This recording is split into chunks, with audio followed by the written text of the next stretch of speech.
Welcome to Devon Dragon Radio. I'm your host, M.L.Ruscsak. I'm here with special guest, Kim Hayden. Welcome. Hi, Emma. I'm super excited to be here. Just every opportunity to connect makes me happy. Awesome. This is going to be so wonderful because you empower entrepreneurs, right? That's empowering entrepreneurship. That is what you do. But you're also resilient women in business.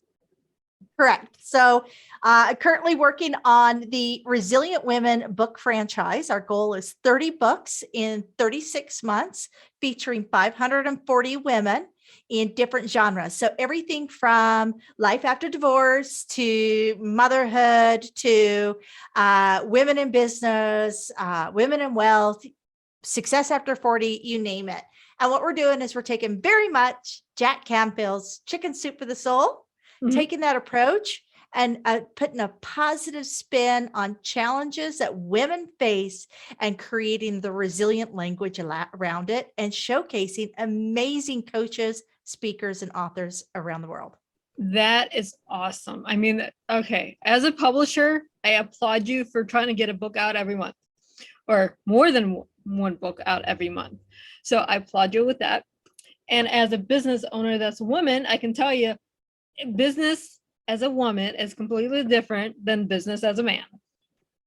Absolutely. Well, with national statistics of less than 3%, so it's 2.4% of all small business loans that are granted on traditional banking platforms go to women. And if you are a female that is of color or has a notable accent or any other kind of visible disability or anything like that, you actually go to less than 1% where you will actually get the money. All the rest of the money is going to men.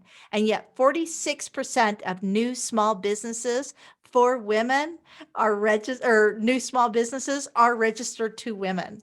So there's a real disproportionate there. And part of that comes from, that confidence, right? We have all these imposter syndromes. We have all these, like, will somebody really want it? Is it really a value? We think because it's our zone of genius, it must be for everybody's zone of genius. When the reality is your zone of genius is your zone of genius. And there's a lot of people out there that need that. They do. I mean, okay, so there's two different points here. One, being a woman, we think completely different than anyone else. We don't think in little square little boxes that everything fits neat. We're a ball of yarn, okay? And that's how we think. This is how we do business. Everything has to fit in the ball of yarn, not on the little box that's nice and neat and organized like the men have it, But that's how our genius works.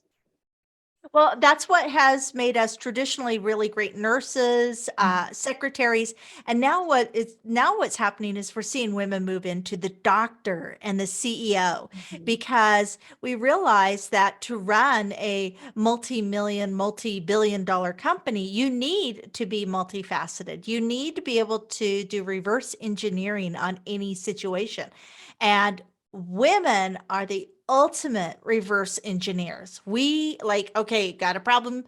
Well, how do we fix it? And it's just what we've always done, right? I don't know how many women out there have reverse engineered their teenagers. So, I mean, if you could do that, you can run any unicorn company out there.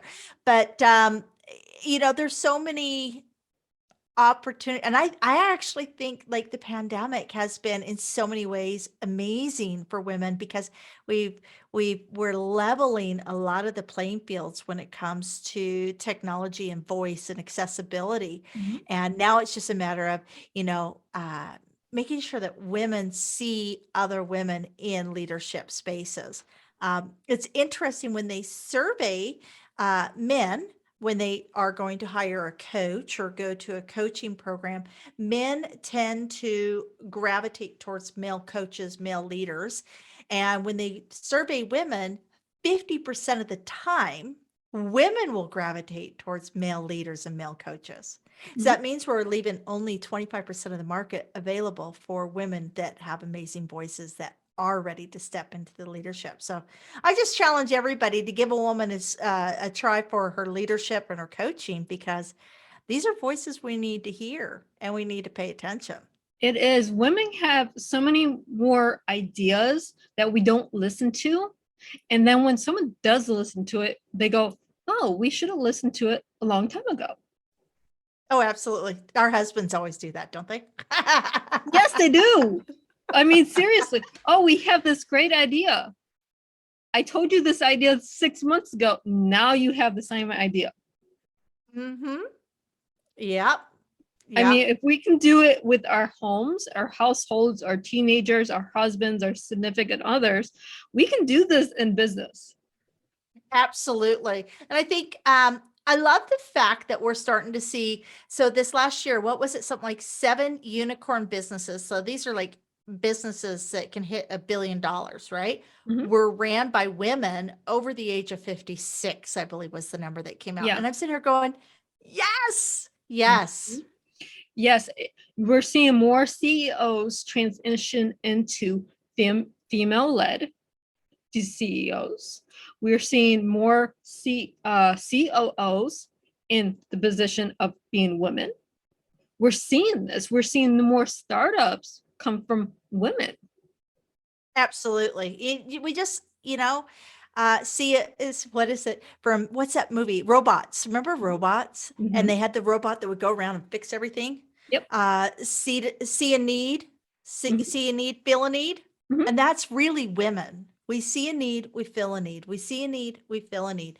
And it's about time that we step in up and say, hey, we fixed that. We did that. We brought that to the forefront. So, I want to get paid. I want the recognition.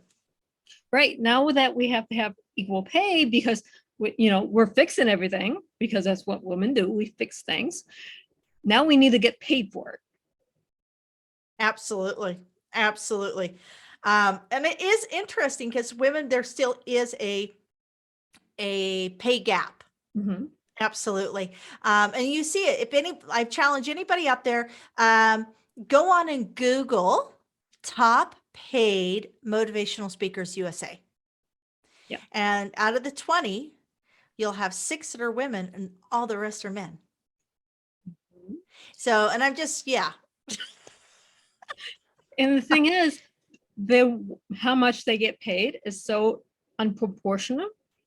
And it may be the same advice just said in a different, lighter tone than what the men say. Men are abrasive. That's what they do. Women are more nurturing. That's what we do. But we have to be paid equally. But how did you get into this? Oh, you know what? Okay, so long story short, I'm originally from Wichita, Kansas. I was uh, um, a basically a high school dropout hairdresser. Got pregnant when I was 19. One thing after another. Every scenario that you can put out there that says not going to go far, right? Right? And then I picked up and I moved to Vegas. And in Vegas, because that was back in the early 90s, and that's where good pay and medical insurance. And being a single mom, Mm-hmm. you need that medical insurance. So I went to Vegas, worked at the Mirage, waited on my husband, ended up in Canada. My husband's Canadian. Who knew Canada was even here? I didn't. I'm from Kansas. I knew where Colorado was. I knew where Texas and Oklahoma. You only need to know the states around you because that's about as far as I went growing up. And, I ended up coming up here and started expanding there was a lot of things that I didn't have to worry about, right? I was no longer, medical was no longer an issue or concern. So started opening up doors where I could start thinking of entrepreneurship. Because I've never fit within the box. I am totally unemployable. That kind of started leading into, what do I do? I like sailing, I like, people. I like community. So I ended up in real estate for 22 years. And during the time in real estate, I was, award winning every year out. My first year, I've done $1 million in commissions in a year's time. I've received both provincial and international awards for leadership within my geographical community. And this then led to, I was doing videos about Kim's Kitchen. Because why Kim's Kitchen? Because kitchen's the heart of the home, and I sell homes, not just houses. That was my whole tag. That was my whole thing. And I would send out recipe cards, and I had these little videos, and I had a producer see it, and he goes, "Oh, we should put you on Shaw TV." And so Shaw TV in Canada would be kind of like if you saw Cox TV, or like one of those telecommunication companies in the States. So Yes. Shaw is a major telecommunications company in Canada. And I ended up doing 5 seasons of a TV show with them.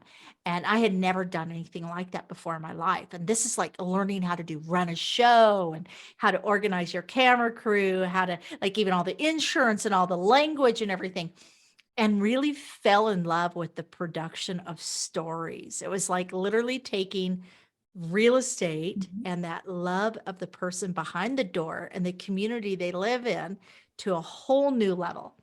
And next thing you know, 6 years later, I produced two full. We had Homes and Lifestyles Canada for 2 seasons on CTV, which is like an NBC or an ABC in the States. Mhm. And then we had 5 seasons of Kim's Kitchen, which was the variety show that Shaw asked me to do. And from there, I ended up moving in this. I had somebody said, "Oh, you should do a book," and da da da da. And next thing you know, the Resilience series is kind of born. Back in 2018, I'm going, I love these stories. I get to sit down and talk to this young woman who's first, her mother was an immigrant to Canada, single mom, East Indian with her brothers, didn't have a 8th grade education, could not read. And her and her brother, like, I think she had 2 or 3 siblings.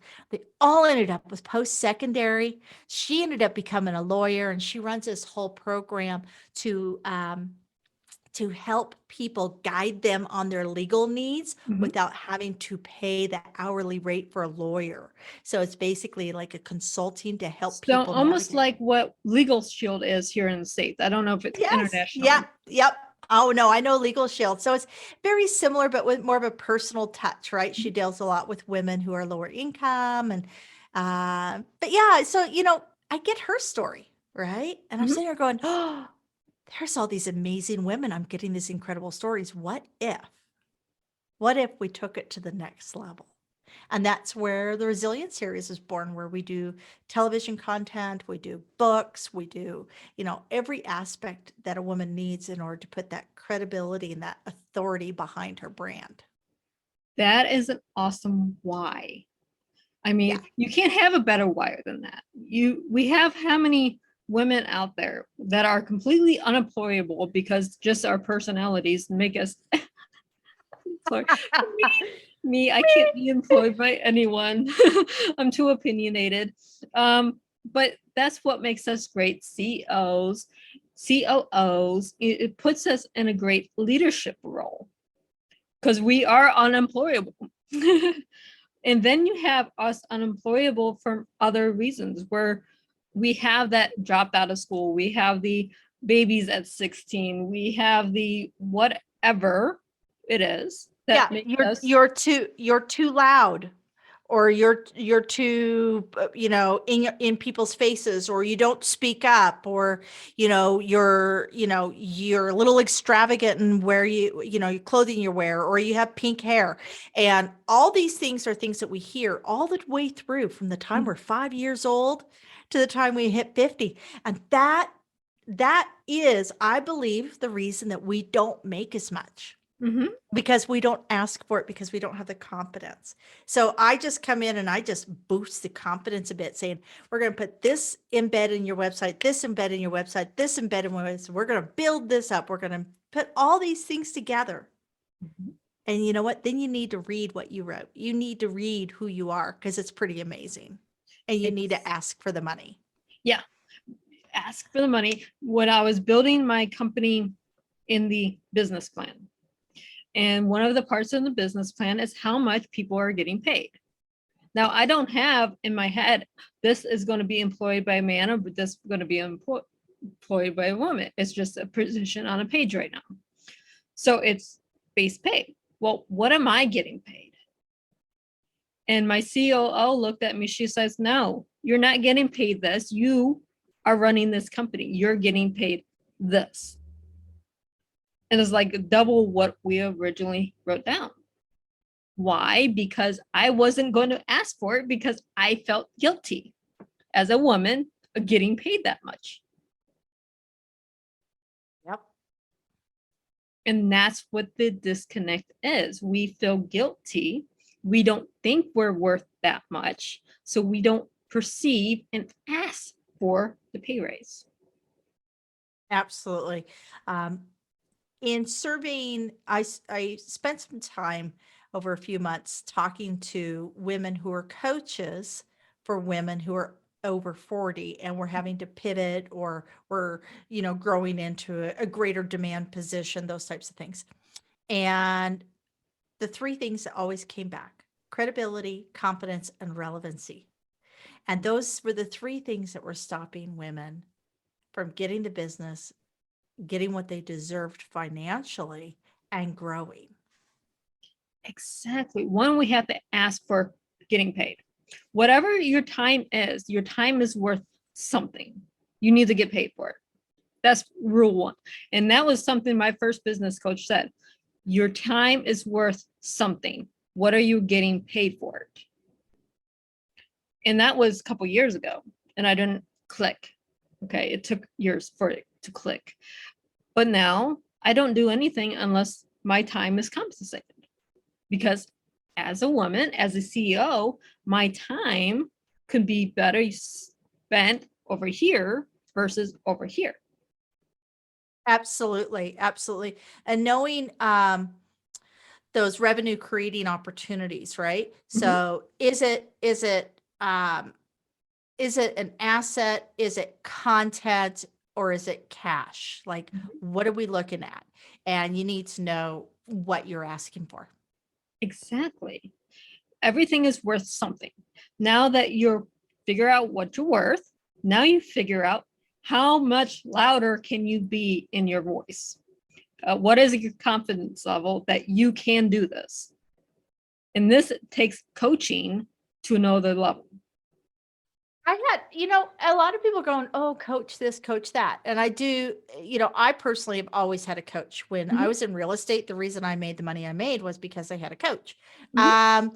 It's fascinating how a lot of people go, well, it's good enough. And they bow out. The interesting thing when you interview Olympic athletes, first of all, that athlete. So I had an opportunity to interview Erica Weeb, who is the Canadian gold medalist in wrestling. So she's so cool. And she said, the coach I started with is not the coach I went to the Olympics with, but the coach I went to the Olympics with, I would have not gone to the Olympics without. Mhm. So when you have people who are at the highest level, when we talk about physical endurance and performance, and they are still being coached every single day, and there's always room for improvement. It's that constant growth. What am I learning today? It is. You can go to any athlete in any genre, anything. They have a coach. Now they have their professional coach if they're on a professional league, or they have a personal coach if they're like boxing. Yeah, They still have a coach. What are they learning today? exactly. So even in business, we have to have a coach because we have to learn what we don't know, Yeah. because we don't know what we don't know until someone points it out to us. Absolutely. And if you're not comfortable with the term coach, you can call it an accountability partner, because at the end of the day, that's a lot of what this is the mentorship and coaching and leadership is accountability. It is. You just change the word. What do you resonate with in a word? Is it accountability? Is it a mentor? Is it coach? Is it a someone I should just talk to and bounce ideas off of? What is your mindset to what the word is? Absolutely. And then after you have that, now you have to figure out, how resilient are you? Because when you start a business, regardless of what it is, you have little roadblocks everywhere. And you have to be able Absolutely. to pick yourself up and move forward. Well, it's interesting. We're just with my team, my real estate team, we were just working on, because I have a group of gals that I work with. Today we were just working on understanding the psychology behind the vision boarding and why vision boarding is critical in order to achieve their goals that they want to achieve this year. Because they're not going out and going, I want to go, 20 times higher than I did last year. They're saying, last year I doubled my numbers. This next year I'd like to double my numbers again. These types of goals are very, very realistic. And one of the things that we talked about was there's always 4 key strategies we see with successful people. And this is like going back to Thomas Edison when we're talking about, the invention. He had hundreds that failed, but however, he never called anything a failure. He called it feedback, right? Mhm. He learned from it. So the 4 key things is to create with clarity. Whatever you're doing, create with clarity. Refuse to stay discouraged, right? So you need to understand that it is progress over perfection, because perfection, it never happens, right?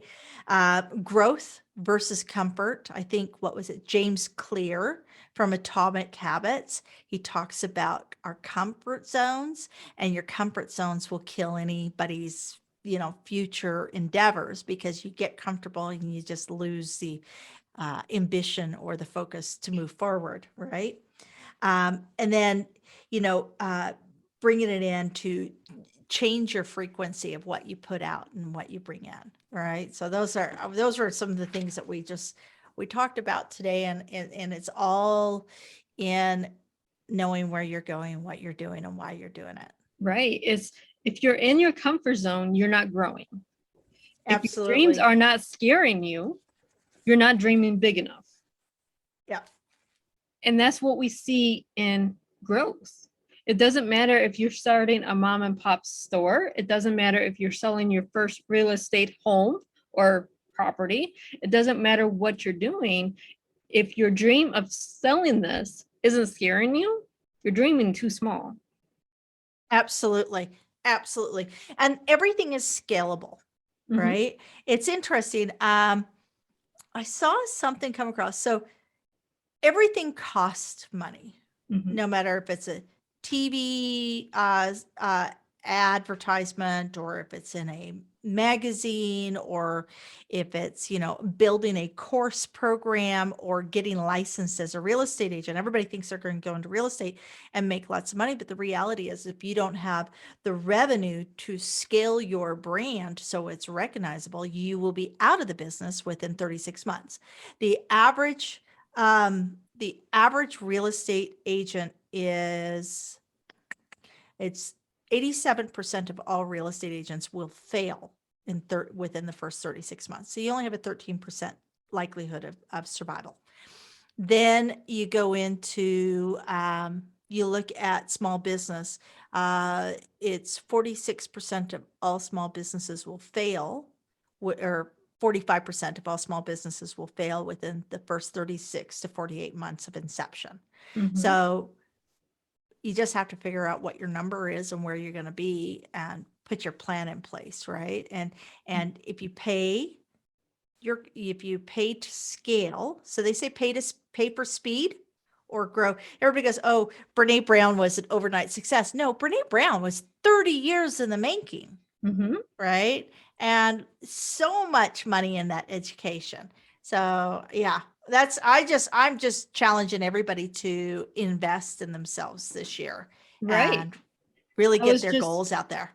I was just talking to someone that's in the entertainment industry. They were like, well, I should have been able to do it in 4 years. Okay, well, let's look at Steve Harvey. How many years did it take for him to become the successful, known person he is today? It didn't happen in 4 years. I think it happened in 20.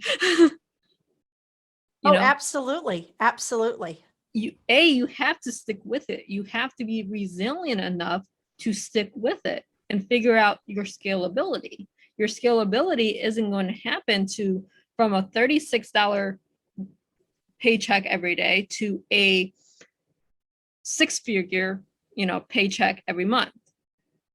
Not Absolutely. not overnight. It's scalable there.